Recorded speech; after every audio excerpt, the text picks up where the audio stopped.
Ce programme vous est présenté par la région Grand Est. 24 heures en Alsace vous est présenté par le Crédit Mutuel. Une banque qui appartient à ses clients, ça change tout.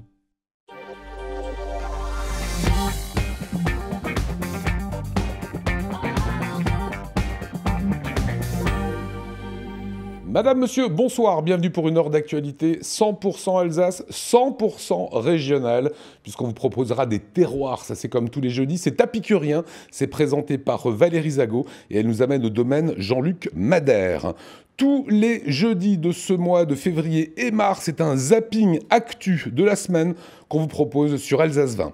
Du théâtre alsacien avec Yves Grandillier de la Bouddie, il nous présente la nouvelle revue Hop là et voilà, tout cela à l'occasion des 25 ans de la troupe. Bon anniversaire.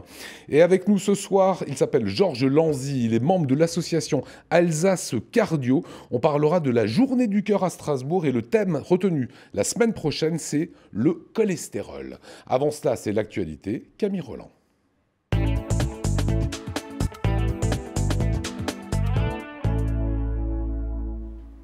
Bonsoir à toutes et à tous dans l'actualité alsacienne ce soir. Alors que les élections municipales se rapprochent, suite de notre série de portraits de candidats, Christelle Ritz du Rassemblement pour Mulhouse. L'équipe strasbourgeoise de Quidditch, sport préféré des fans de la saga Harry Potter, se prépare à s'envoler pour la Coupe de France dans les Vosges. Et puis, l'exposition Sorcières, rites, croyances et persécutions du musée du pays de Hanau lève le voile sur les mystères de la chasse aux sorcières. Mais pour commencer, en raison de l'épidémie de coronavirus, le ministère de la Santé émet de nouvelles recommandations à destination des établissements scolaires. Les enfants qui reviendraient des pays à risque tels que le nord de l'Italie, la Chine, Singapour, la Corée du Sud et l'Iran ne peuvent pas être envoyés à la crèche, à l'école, au collège ou au lycée pendant les 14 jours qui suivent leur retour. La ville de Strasbourg étend cette recommandation aux activités périscolaires et au personnel encadrant. En bref, également, un incendie dans un immeuble à Strasbourg a fait 5 morts et 7 blessés la nuit dernière. Le feu s'est déclaré dans la cage d'escalier d'une résidence rue de Bar, proche de la gare. 23 personnes ont été évacuées par les pompiers. Elles ont été accueillies dans un gymnase du quartier de Königshofen. La préfète du Bar a activé la cellule d'urgence médico-psychologique. Une enquête est en cours pour déterminer l'origine du sinistre qui a mobilisé 46 sapeurs-pompiers et 23 engins. Dans 17 jours, c'est le premier tour des élections municipales de 2020.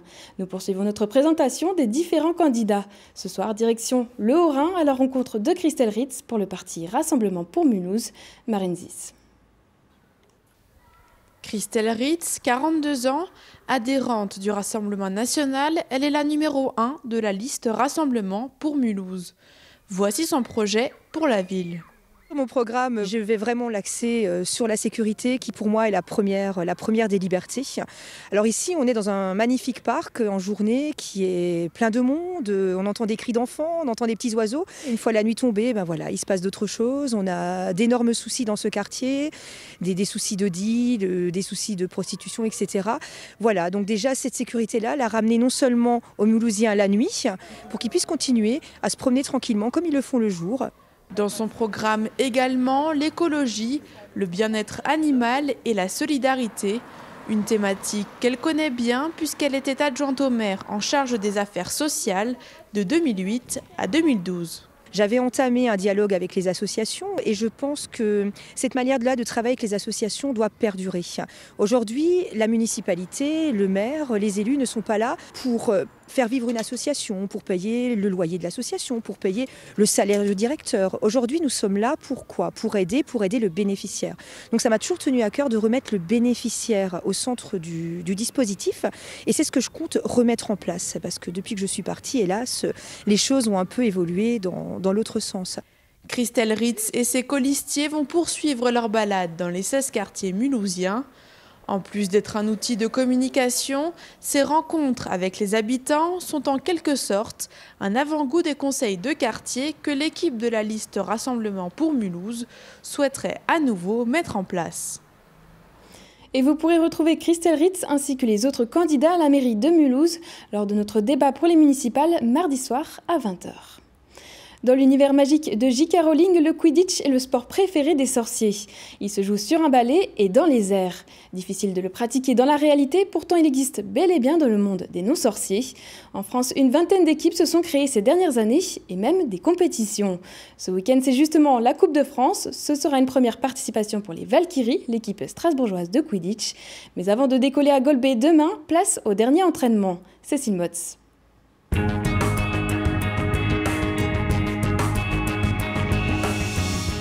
Froid, pluie, neige, l'enfer, la boue, on va jouer en marron, je vous préviens.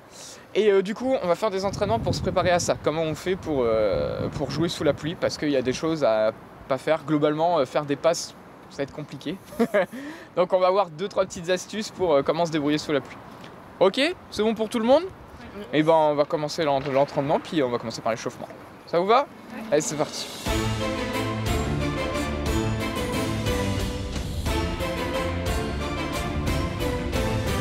Derniers encouragements avant l'entrée en compétition. Ce week-end, les 12 recrues des Valkyries feront leur premier pas en Coupe de France.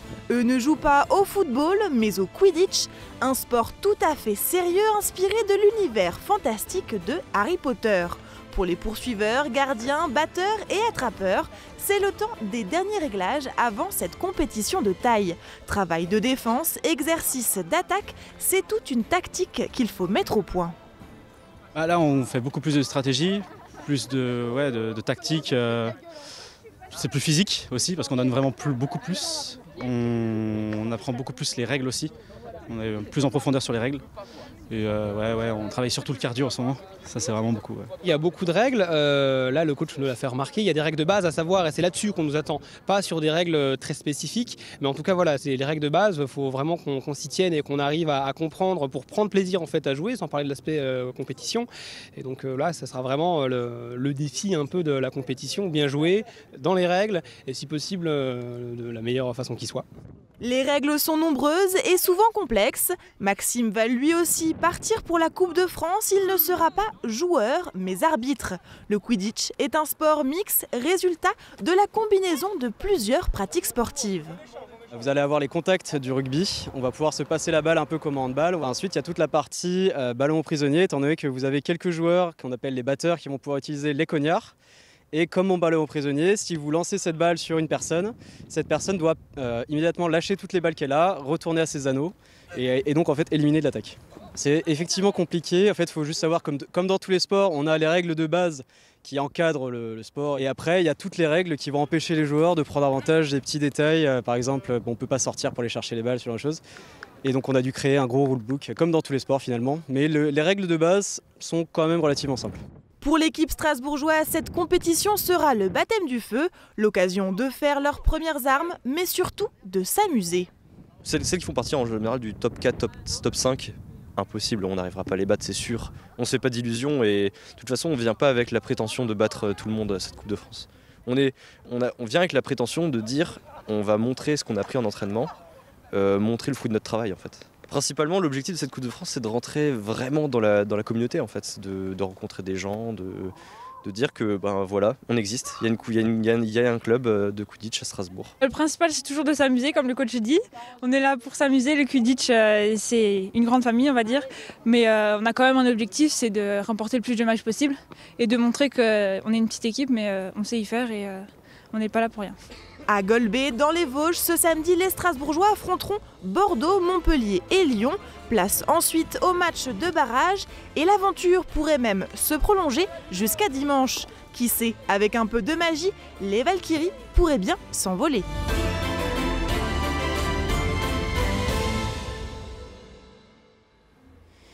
Et c'est un autre genre de sorcellerie. En Alsace, entre 1440 et 1640, des milliers de personnes, en grande partie des femmes, ont été jugées et condamnées au bûcher. L'exposition Sorcières, rites, croyances et persécutions en Alsace, présentée au musée du Pays de Hanau à Bouxwiller, vous propose de revenir sur les raisons et le déroulement de cette violente répression. Reportage de Fanny Kunz. Certains pans de l'histoire restent auréolés de mystère. Pendant 2 siècles, en plein cœur de la Renaissance, s'est déroulé un épisode dramatique, la traque aux sorcières.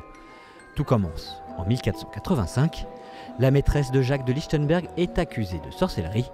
Elle finit par se pendre dans sa cellule. C'est le début d'une longue série de procès et de persécutions en Alsace. Le cas de la chasse aux sorcières en Alsace, c'est quelque chose qui commence en 1562 parce que les esprits sont prêts. Parce que pendant un siècle, on a prêché que Dieu doit punir l'homme qui est coupable, par définition, et que Dieu punit les hommes en laissant la bride sur le cou au diable qui agit à travers les sorcières. Le raisonnement auquel se livrent ensuite les gens, c'est de se demander qui est la sorcière du village. Et on commence généralement les procès à la suite de dénonciations. À travers une riche collection d'objets reflétant les croyances populaires de l'époque, cette exposition visible à Bouxwiller propose de revenir sur cet épisode sombre de l'histoire régionale. On y découvre des reliquaires, médailles ou encore fossiles d'ammonites, évoquant les cornes de bouc associées au diable, des objets utilisés pour conjurer le mauvais sort. L'exposition raconte aussi les mécanismes, les acteurs et les victimes de ces accusations de sorcellerie, des victimes qui étaient essentiellement des femmes. Il y a la vieille croyance pré-chrétienne qui donne des pouvoirs aux femmes. Et puis, il y a autre chose, les femmes veuves, parce que très souvent ce sont des femmes qui ont 40-50 ans et qui ont hérité, sont des proies. Et le système judiciaire est une véritable machine à broyer les gens et à confisquer les biens. Si vous êtes un sorcier, vous êtes un hérétique. Et l'hérétique mérite le bûcher. Ce n'est pas l'Église qui va vous brûler, ce sont les autorités politiques qui vont se charger de ça.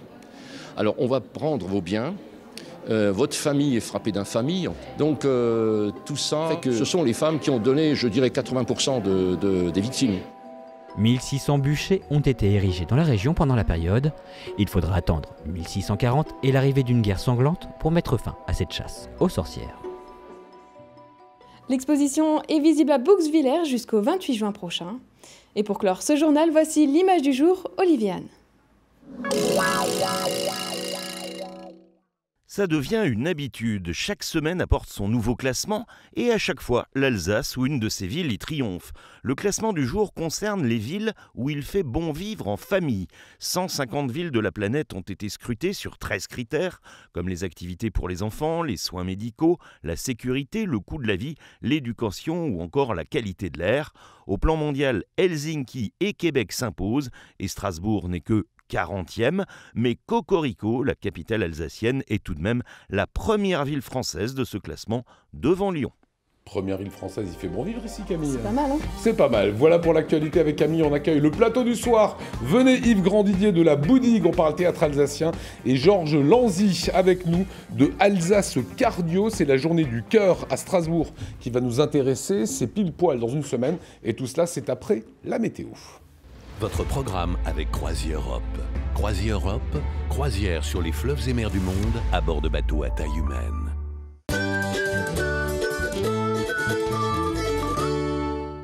Bonjour à toutes et à tous, ravi de vous retrouver pour votre bulletin météo de ce vendredi 28 février. C'est une journée plutôt calme qui nous attend avec un retour du soleil sur l'ensemble du territoire transfrontalier. On verra toujours des nuages bas circuler sur l'ensemble du territoire en ce vendredi matin, mais ce sera quand même beaucoup plus calme. Le temps restera sec. Côté Mercure, par contre, c'est très frais. 1 degré toujours de moyenne sur l'ensemble du territoire transfrontalier. Jusqu'à 2 degrés, ce sera pour Strasbourg. Les températures pourront même être négatives quand on sortira des grandes villes. 0 degré prévu notamment du côté de Wissembourg. On jette un coup d'œil maintenant sur votre météo de l'après-midi et on restera sur cette même lignée avec toujours une alternance entre soleil et nuages, un ciel un petit peu plus chargé du côté de Sarre-Union ou encore de Saverne et des températures qui grimpent nettement l'après-midi. Comptez 8 degrés, ce sera la moyenne de Strasbourg à Mulhouse en passant par Colmar ainsi que chez nos voisins allemands et suisses, 6 degrés dans le nord du territoire alsacien. On jette maintenant un coup d'œil sur vos prévisions de ce week-end et le samedi ne sera pas très ensoleillé, il sera le même pluvieux. De la pluie prévue sur l'ensemble du territoire transfrontalier avec un petit peu de soleil qui persiste dans le Haut-Rhin ainsi que dans le nord de la Suisse. Pour le reste, c'est vraiment très chargé. Par contre, les températures, vous le voyez, elles grimpent nettement jusqu'à 15 degrés samedi au meilleur de la journée. Ce sera pour le Haut-Rhin. Vendredi, nous serons donc le 28 février et nous fêterons les Romains. Le soleil se lèvera à 7h13 pour se recoucher à 18h10. On gagne encore 4 minutes de soleil. Voilà, je vous souhaite un excellent moment sur Alsace 20. À demain.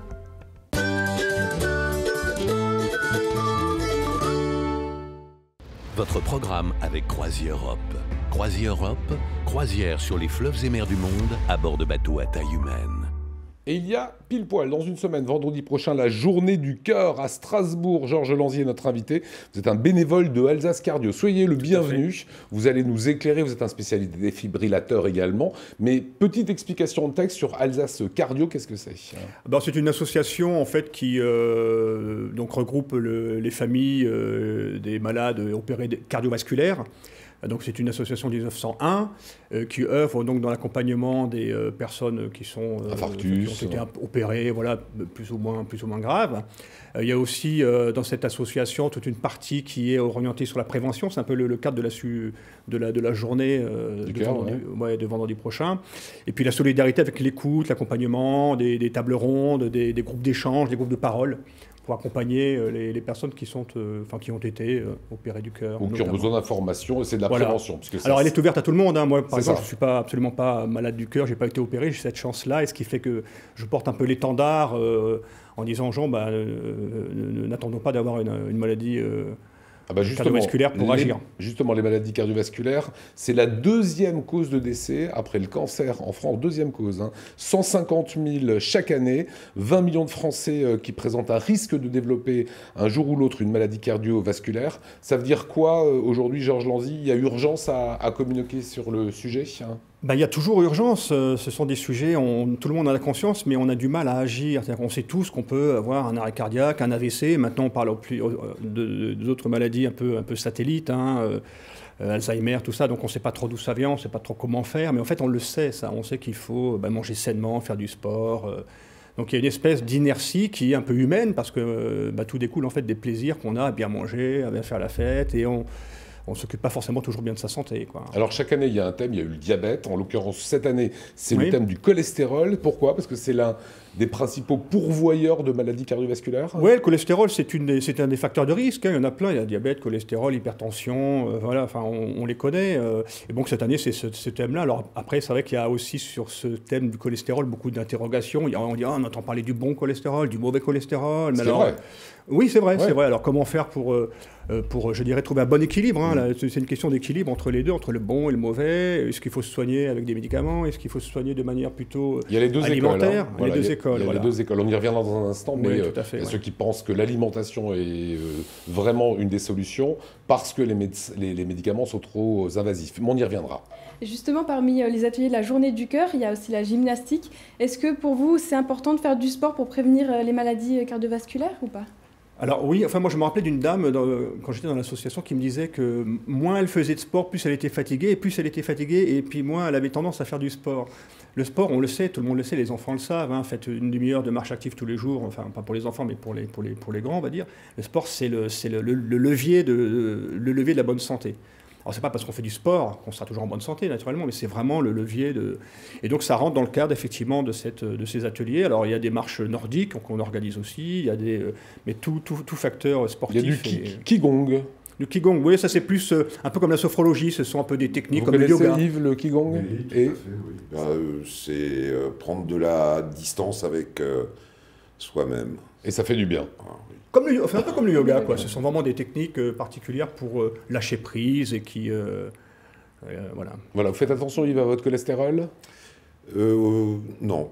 Ouais, c'est ça. Alors, on va rappeler qu'il y a des dépistages qui seront faits aussi. Et sur le cholestérol, alors évidemment, on prône une alimentation idéale. Alors, idéal, ça veut dire pas trop de viande, pas trop de fromage, pas trop d'œufs et pas trop de viennoiserie. En gros, un petit peu tout ce qu'on aime ici en Alsace. Et par contre, il y a des aliments qui font baisser le cholestérol. C'est les lentilles, c'est les noix, le riz ou encore l'aubergine et les pommes. Voilà. Et ça fait partie de l'atelier que vous allez mettre en place à la Journée du Cœur. Alors, il y a des ateliers effectivement culinaires. On va apprendre à cuisiner, bien manger ou mieux manger. Puis il y a effectivement des stands plus sur le diabète qui pourraient répondre à ce type de questions un peu pointues. Et après, il y a aussi beaucoup de, comment dirais-je, de mythes. Est-ce que l'ananas fait maigrir, par exemple? Alors ça n'a rien à voir avec le cholestérol, mais on peut dire, tiens, alors est-ce qu'effectivement, j'ai entendu que la pomme était bonne pour Moi, je ne peux pas répondre, je ne suis pas expert en la matière, mais je vous invite à venir. C'est les fibres, comme les Oui. noix, etc. Oui, C'est le bon gras, à la différence du mauvais gras qu'on va retrouver dans des fritures ou des choses comme ça. En fait, on se pose beaucoup de questions sur ces sujets-là. Et en quoi est-ce que le cholestérol, lui, peut entraîner des risques cardiaques et d'infarctus? Oui, alors pour faire très simple, hein, le cholestérol, c'est vraiment un des facteurs de risque les plus importants et les plus sournois. Parce qu'en fait, pour faire très simple, en fait, le cholestérol bouche les artères. Donc une fois que l'artère est bouchée, donc soit elle éclate, soit il y a un caillou qui se forme, et donc le cœur qui est rattaché à ces artères, s'arrête ou se bouche, etc. Donc c'est indéniable, hein, là-dessus, il n'y a pas trop de...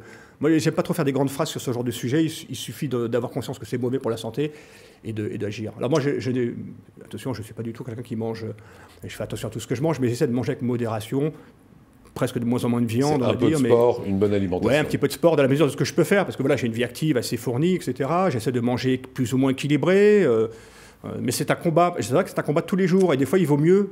Je comprends que certaines personnes disent, finalement, ouais, ça va, ma santé. Même pour les tests de l'effort, souvent, ils disent, faites un test de l'effort. Non, c'est bon. Ça se fait en milieu hospitalier maintenant. Hein. On meurt plus comme le célèbre réalisateur qui était mort chez son cardiologue en faisant un test d'effort. Dernier petit point, vous êtes un spécialiste aussi des défibrillateurs. Oui. Est-ce que c'est quelque chose qui est que vous prenez en entreprise? On a une petite boîte d'une 20aine de personnes. Est-ce que dans des sociétés comme ça, un défibrillateur, est-ce que c'est une bonne chose? Pour les asthmes, il en faudrait au moins 4 ou 5. Hein. Oui, avec le stress et le cholestérol.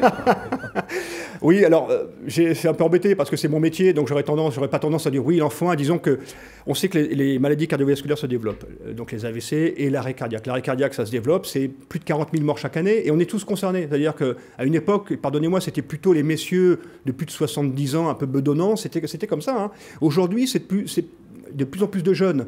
Là, il y a Innenheim, une date de 60 ans, il y a un autre bonhomme, le jour 40 ans. Ça veut dire quoi? Ça veut dire que c'est bon d'avoir Ça l'appareil. se démocratise, malheureusement, ça se démocratise, et ça touche de plus en plus les femmes, etc. Et donc, ça sauve un défibrillateur. Et ça sauve. Dans une entreprise où il y a du monde qui vient, l'idée n'est pas saugrenue de mettre en place un défibrillateur, comme un extincteur d'ailleurs, hein, pour éteindre Il y en a ici, on s'en est déjà servi. Vous restez bien sûr avec nous, Georges Anziz. Je rappelle que la journée du cœur qui se passe à Strasbourg tournera notamment autour des maladies cardiovasculaires et du cholestérol. Et il y a comme ça des bons conseils pour le sport, comme vous disiez Camille, ou une saine alimentation. À suivre, on va parler de théâtre alsacien, mais juste avant, tous les jeudis de ce mois de février et de mars, on vous propose une sorte de zapping actu d'Alsace 20. Regardez. Cette semaine, c'était carnaval. Tout le monde se déguise en tout et n'importe quoi, c'est très rigolo. Même les élus de la région de Fessenheim ont joué le jeu avec leur écharpe tricolore et leur bonnet assorti.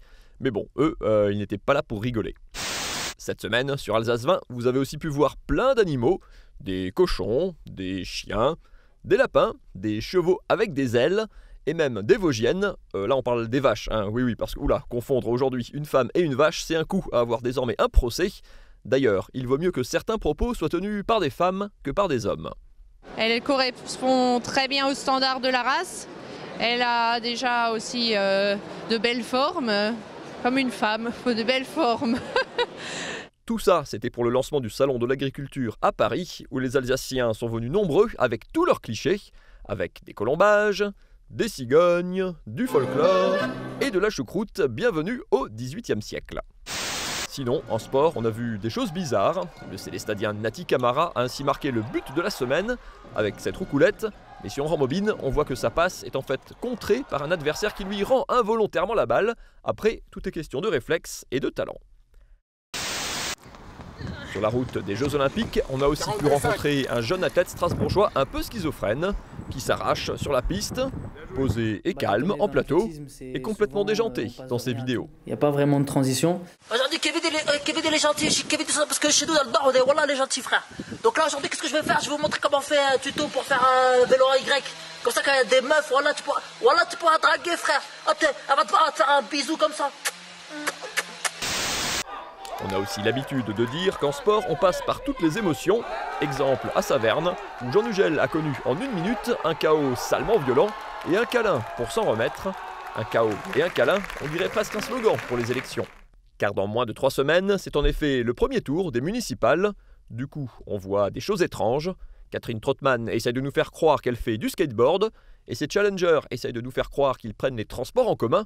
On se demande qui est le plus crédible. Pas de doute, c'est bien la période de carnaval. Voilà, ça vous plaît ce zapping, Yves? Ah oui, complètement. Voilà, vous êtes bien marré avec l'Alsace du XVIIIe siècle, hein, oui, avec les symboles. Oui, il a même dit, ah quel salaud. Bah oui, il est comme ça, notre Mathieu. À suivre, c'est justement Yves Grandidier, c'est du théâtre alsacien qu'on vous propose, puisque demain et après-demain, c'est l'anniversaire de la Boudigue, 25e édition, et on marque juste après cette petite pause.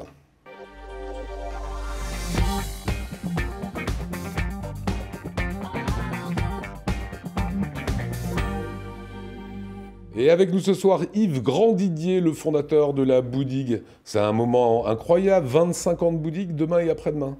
Oui, on va fêter, souffler les bougies de 25 ans de cabaret. De cabaret. Comment, vous êtes le fondateur de la Boudigue, hein. Comment vous vous êtes dit il y a 25 ans, ou peut-être un peu plus, allez, je vais créer une entité pour faire des sketchs et des revues en alsacien et en français?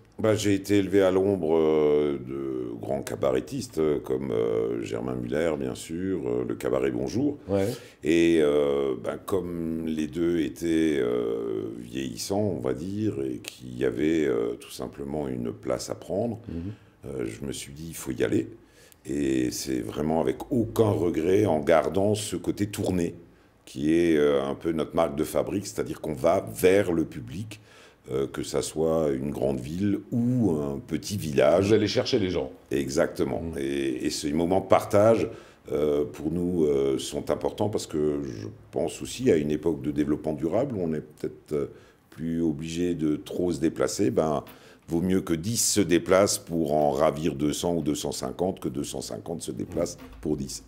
Alors la revue 2016 s'appelle Hop là et voilà, et qu'est-ce qu'on peut y trouver 2020. 2020, pardon. Oui. Bien sûr, parce que c'est tous les 4 ans. Oui. La remise. Alors c'est Hop là et voilà. Alors Hop là et voilà, c'est une expression. Je cherche toujours à avoir une origine alsacienne et une origine plutôt francophone pour donner cette marque du bilinguisme entre le dialecte et le français. Et puis Hop là et voilà, il suffit de se mettre à une terrasse et vous enregistrez 10 Hop là et 15 voilà. Et bien justement, hop là, nous on est allé découvrir comme ça les coulisses, et voilà, ça donne ça.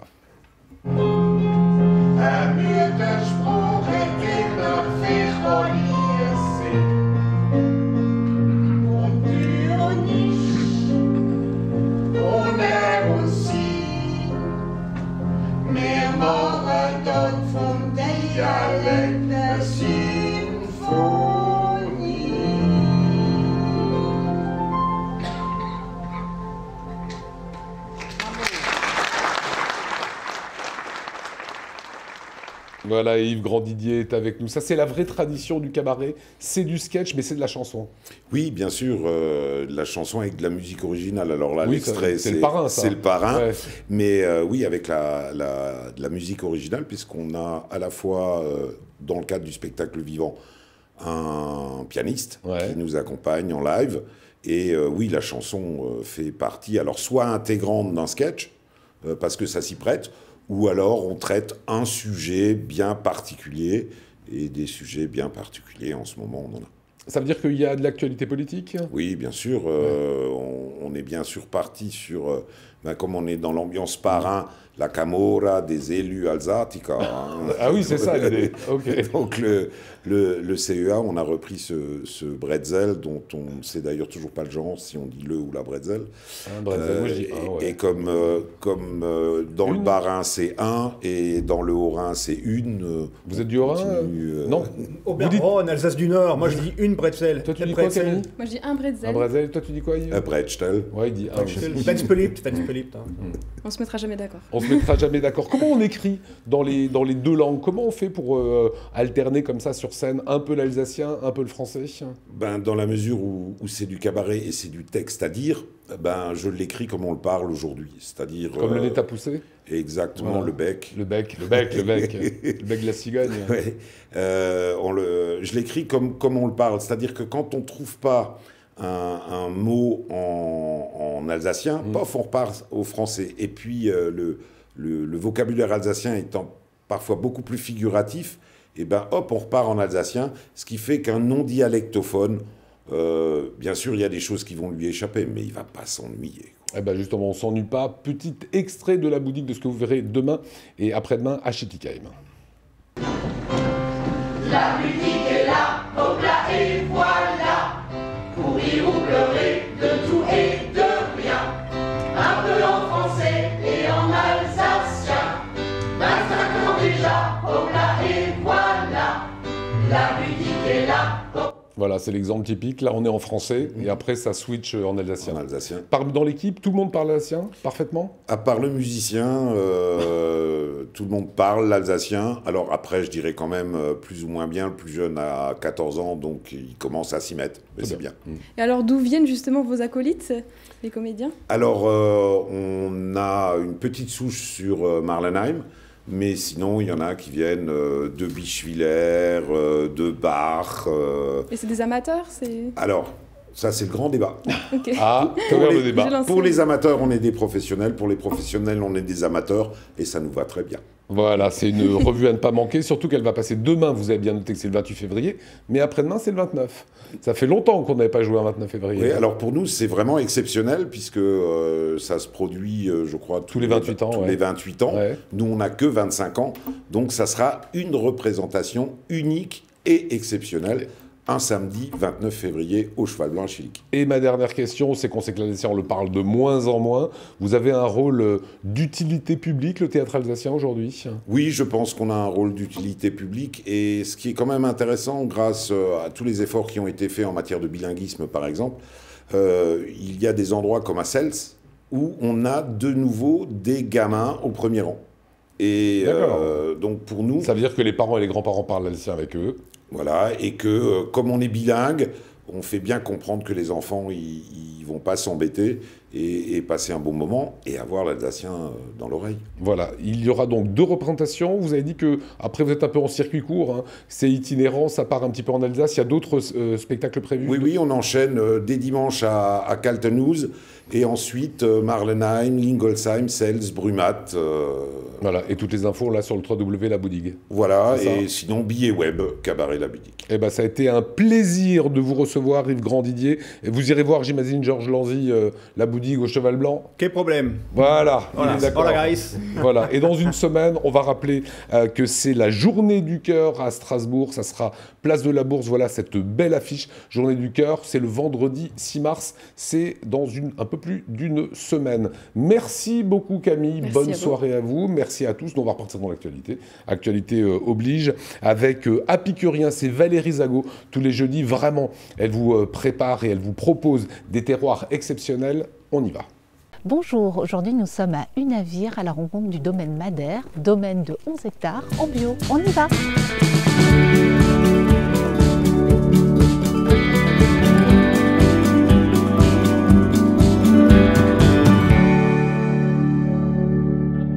Bonjour Jérôme. Bonjour Valérie. Merci de nous accueillir chez vous, domaine Madère. C'est un plaisir. Vous êtes le responsable de la gestion locale du Grand Cru Rosaca. Tout à fait. Et bien justement, je voudrais qu'on parle de ce Grand Cru. Aujourd'hui, il fait très beau. C'est peut-être l'occasion d'en parler dans les vignes. Je suis bien d'accord. Je vous suis? On y va.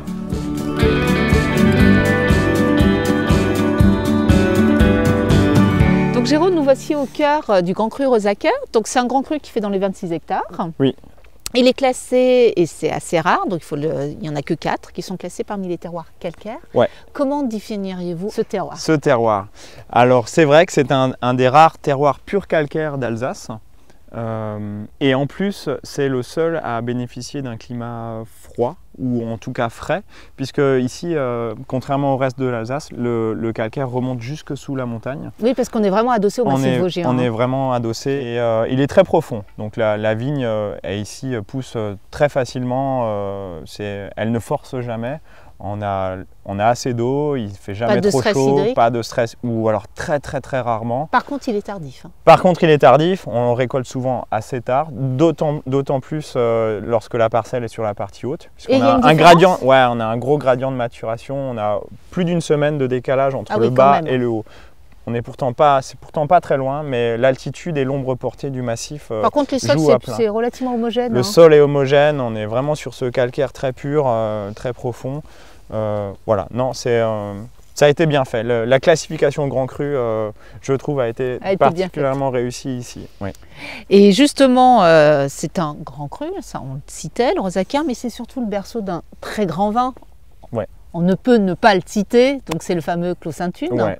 Pensez-vous qu'il est représentatif du rosé à cœur? Oui, vraiment. Oui, ouais, tout à fait. Pour plusieurs raisons. D'abord, c'est un Riesling et c'est le cépage majoritaire de ce grand cru. Il est sec et c'est également ce que nous tous produisons sur ce grand cru. Et il vieillit admirablement bien.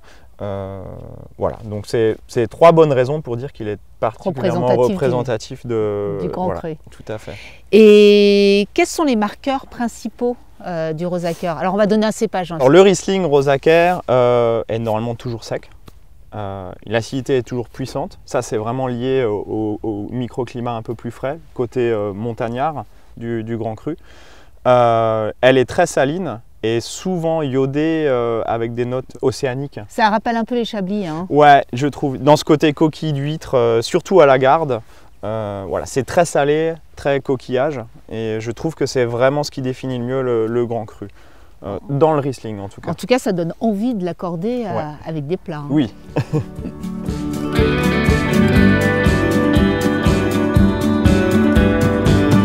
Jérôme, des questions un peu plus personnelles qui nécessitent des réponses courtes. On est prêt? Oui, on est prêt. Ah, on est prêt. Première vendange, c'était quand et c'était comment?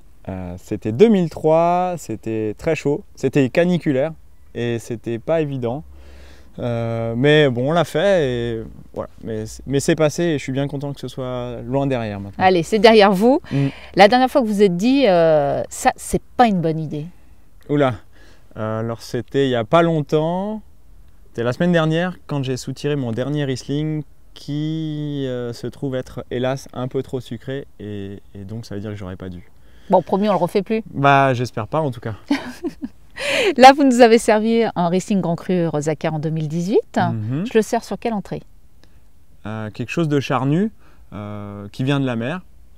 Donc je dirais peut-être une Saint-Jacques avec un bel accompagnement ou un homard, soyons fous. Un peu crémé également? Oui, voilà, ouais, c'est ça. Pour rajouter un petit peu d'amplitude. Tout à fait, c'est ça. Sur quel plat? Une volaille, pareil. Large. Large. Une belle volaille de Bresse, bien juteuse. Ça sera parfait. Je crois. Un fromage, parce que les vins blancs avec le fromage, c'est somptueux. Ouais. Et là, je pars sur une pâte pressée. Un Morbier, par exemple? Ouais. Bon, en tout cas, ça donne envie de déguster ce grand vin. À votre santé, Jérôme. Santé. Et vous, je vous dis à vos verres et à jeudi prochain.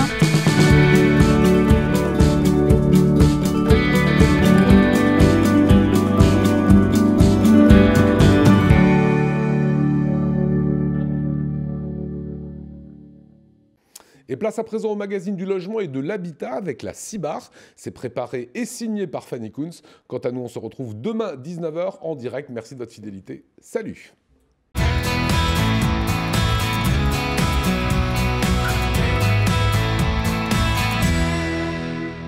Bonjour à tous et bienvenue pour votre magazine du logement et de l'habitat en partenariat avec la Cibar. Aujourd'hui, je suis à la chaufferie collective de la Méno parce que nous allons parler un peu chauffage.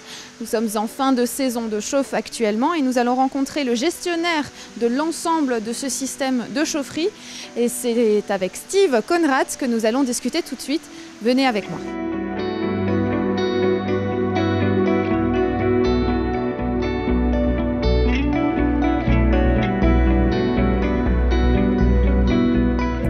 Bonjour Steve. Bonjour Fanny. C'est gentil de nous faire venir ici, donc je le rappelle, à la chaufferie collective de la Méno, c'est ça? Oui, c'est ça. Donc expliquez-moi un petit peu en quoi consiste votre métier. Vous êtes gestionnaire des chaudières de la Cibar. En gros, c'est quoi votre métier? Gestionnaire thermique et ventilation. D'accord. Donc mon métier en fin de compte est de faire en sorte que les chaufferies collectives, que ce soit gaz, fioul, pelé, fonctionnent et qu'à chaque panne, on puisse intervenir dans les plus brefs délais. Donc du coup, en gros, vous vous occupez aussi par exemple de tout ce qui est entretien, vous vous occupez dès qu'il y a un souci en fait quelque part. Comment est-ce que vous gérez tout ça? Comment est-ce que vous voyez qu'il y a un souci par exemple sur une chaufferie ou sur une chaudière? Alors pour les principales chaufferies collectives appelées, en général, on se va à un serveur. On a fait installer un système sur serveur où tout est relié à l'intérieur. Donc ça nous permet de pouvoir piloter à distance et de vérifier effectivement par rapport à une panne, si un locataire a un problème de chauffage, se connecter, essayer de comprendre ce qui se passe sur place avant d'envoyer un agent Et surtout après, si on se rend compte qu'une pompe est en arrêt, qu'on sache déjà quelle pompe il faudrait peut-être penser à remplacer, quoi. Donc du coup, en fait, l'idée, c'est vraiment que ça vous change la vie, en fait, et que ça vous facilite la vie. Vous vous déplacez pas tout de suite. Comment est-ce que vous avez un petit peu abordé tout ça? Parce que ça fait à peu près 1 an maintenant que ça a été mis en place, cette télétransmission, en fait, en gros, c'est ça? Au départ, j'ai dû aborder par de la formation, parce que comprendre le chauffage, comprendre la manière dont circulent les fluides, et ensuite partir sur une logique. Voir les températures, vérifier les pressions, voir si effectivement les températures arrivent chez le locataire, parce qu'elle peut arriver en chaufferie sans arriver chez le locataire. Donc c'est ce qui me permet effectivement de pousser et de pouvoir ensuite orienter mon agent sur place pour pouvoir dire écoute, tu peux y aller, on est susceptible de, et puis il va au-delà, quoi. Donc là, en fait, en gros, on est à peu près en fin de saison de chauffe. Qu'est-ce qui va arriver là prochainement? Vous êtes déjà sur des entretiens de chaudière, ici peut-être même à la Méno? Pour l'instant non, on va attendre la fin de chauffe d'ici mai et les entretiens d'ici 1 mois pour les individuels. On lancera donc des courriers recommandés aux locataires leur indiquant les dates de passage de notre agent et ce qu'il convient de faire pour pouvoir travailler. Parce que là, en fait, c'est ce que vous disiez, c'est essentiellement pour les chaufferies individuelles, pour les locataires. Pour des chaufferies collectives, ça se passe différemment. Les collectives, c'est celles qui sont à l'arrêt, seront faites prioritairement et celles qui sont en cours, qui font de l'eau chaude, sont faites effectivement en fin juillet, début septembre, afin de ne pas trop perturber le réseau de chauffage, surtout d'eau chaude dans cette période-là. D'accord. Alors, en gros, tout à l'heure, quand on n'était pas encore en train de filmer, vous me disiez ça prend à peu près 7 heures d'entretien par module, en fait, comme ce qu'on voit derrière vous, quoi. Pour le type de cette chaudière, par rapport à la chaudière, effectivement, il faut 7 heures par jour. Pourquoi il faut 7 heures? C'est juste un petit bloc, en fait. Il faut démonter en fin de compte l'ensemble des parties mécaniques de la chaudière. Donc vous avez les grilles au niveau des cendres, au niveau des turbulateurs et ainsi que le nettoyage au niveau des foyers. Graissage des pièces, il est fait effectivement c'est 7 heures. Pourquoi est-ce que c'est nécessaire justement de faire un entretien régulier, 1 fois ou je sais pas 2 fois par an peut-être? C'est quoi l'intérêt pour vous? L'intérêt déjà le graissage des machines. Ensuite, le second, c'est les turbulateurs doivent être absolument nettoyés. Parce que les turbulateurs, c'est ce qui permet de faire de passage en fin de compte des gaz et qui permettent effectivement de réchauffer l'eau via les échangeurs. Si ça n'est pas fait, on finit par perdre de la chaleur, voire boucher les conduits. Donc ça ne nous aiderait pas à avancer au niveau du chauffage. Donc c'est quelque chose qu'il faut que vous voyez quand même régulièrement. C'est un suivi régulier en fait. C'est un suivi régulier, en effet. Sur la Méno, tout ce qui est nettoyage des échangeurs, c'est toutes les 3 semaines. Les autres sites collectifs qui ont un peu moins besoin, c'est 1 voire 2 fois dans l'année. Donc vous gérez en fait tout ça. Vous dites aux gens, tiens, il faut aller faire les interventions, ou tiens, il y a ça qui est en train d'être fait, ou il faut faire des entretiens à tel endroit. Vous vous déplacez pas? Il m'arrive de me déplacer. Je connais quand même un peu le principe de certaines chaudières. Je n'ai pas la capacité de démonter la machine comme mon agent. Mais gérer une panne quand il est absent, de telle façon qu'elle puisse être gérée ou réparée le lendemain, c'est parfaitement dans mes capacités. Du coup, ça fait maintenant, on disait, le 2e hiver que la chaufferie collective de la Méno est en fonctionnement. Vous aviez en fait certaines envies et certaines idées par rapport à la dépense d'énergie, par rapport aux calories que vous utilisez ici. Où est-ce qu'on en est, si on peut faire un petit peu un bilan maintenant? Donc au bout des 2 ans, savoir que lors de la construction, il était plus ou moins prévu qu'on brûle 3000 tonnes de pellets à l'année. On est sur les 2 dernières années aux alentours de 2400 tonnes, donc on est largement effectivement en dessous des prévisions, ce qui fait que pour nos locataires, ça fait quand même un gain assez important sur les charges. Donc c'est quand même une réussite, du coup on peut le dire. Non seulement c'est une réussite technique et technologique, mais c'est une réussite aussi par rapport c'est des économies d'énergie qui sont clairement faites. Tout à fait. Je pense que les locataires peuvent en témoigner aujourd'hui. Très bien. En tout cas, merci d'avoir partagé votre métier avec nous. Ça a été très intéressant. On se revoit très bientôt, peut-être pour les entretiens cet été. Ok. Merci à vous, Fanny. Quant à nous, on se revoit dès jeudi prochain. Je vous souhaite de passer une très très bonne soirée. Et à la semaine prochaine sur Alsace 20 pour votre magazine du logement et de l'habitat en partenariat avec la CIBAR. Bonne soirée.